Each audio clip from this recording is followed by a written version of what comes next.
Welcome back to Deep Sleep English, the podcast where you learn English naturally while listening to real conversation. Yes, please, and subscribe to Deep Sleep English. When you subscribe, you help us make more and more podcasts for you. And share this. If you have a friend who wants to speak English fast, send this episode to them. It helps everyone. Hi! Hey everyone! My name is Emma. I'm from the United States.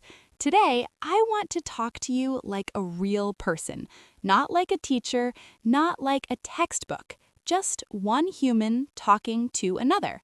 Today's topic is learning English through real problems, and we're going to look at this in a very simple way. Textbook English versus real English. So if you are learning English, please relax. You don't need to be perfect here. Part 1. Why English feels hard in real life. Let me ask you something.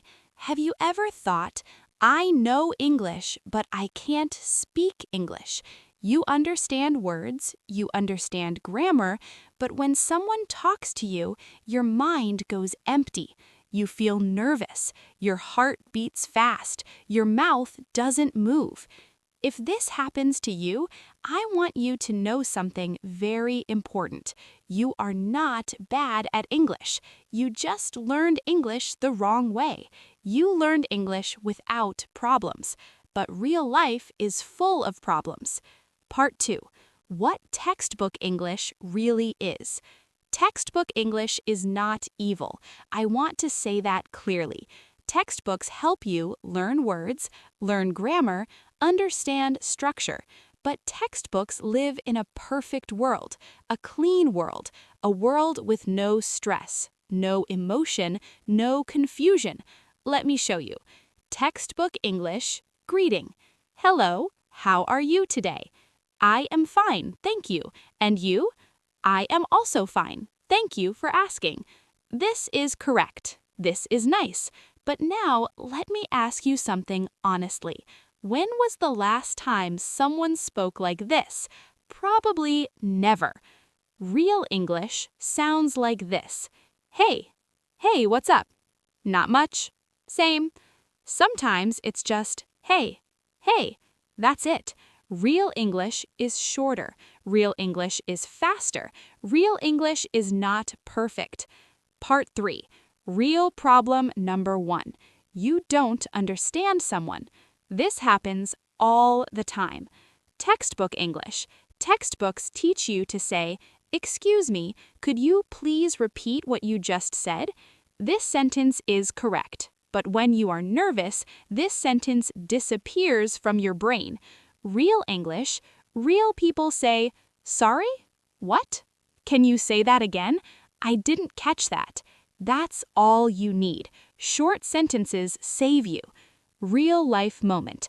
I once spoke with an English learner. I asked a simple question. They smiled, they nodded, but they didn't answer. Later they said, I didn't understand, but I didn't know how to say that. That is the real problem.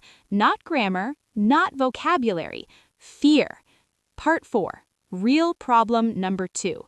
You make a mistake.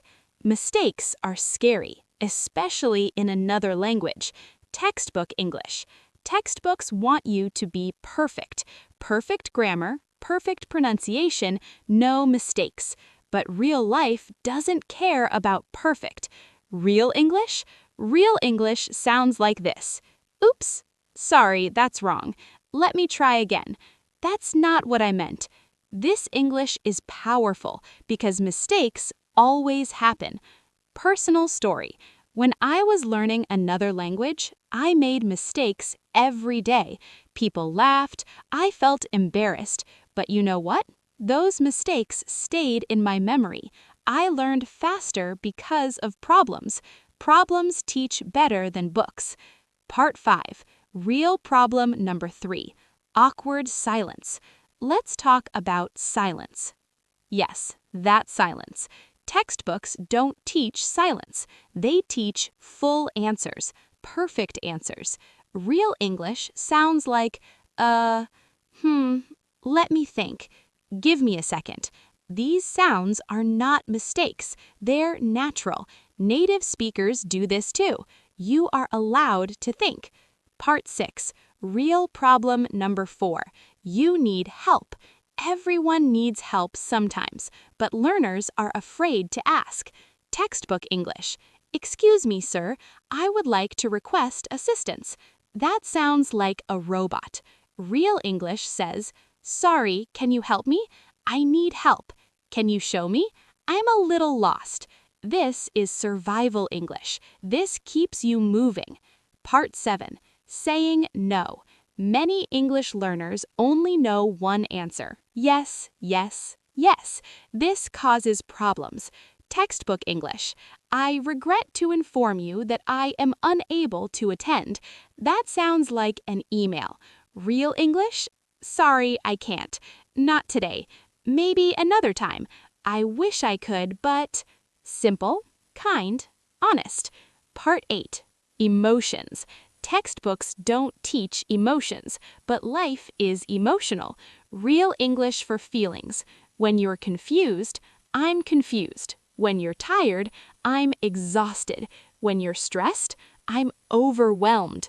When you're happy, that made my day. When you're sad, I'm not okay today. This is real English. This is human English. Part 9. Why learning through problems works. Because your brain remembers emotion. You remember embarrassment, stress, relief, happiness, and you remember the English with it. Textbooks give information. Problems give experience. Experience stays longer. Part 10. Simple advice for learners. If you are learning English right now, please remember this. You don't need perfect English. You need useful English.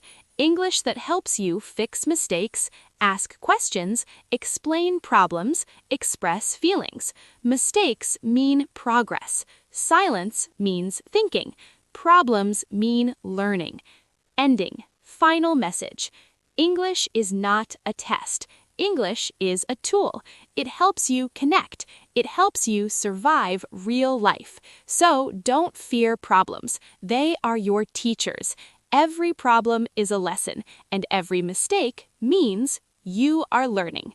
Thank you for watching. Take care and keep going.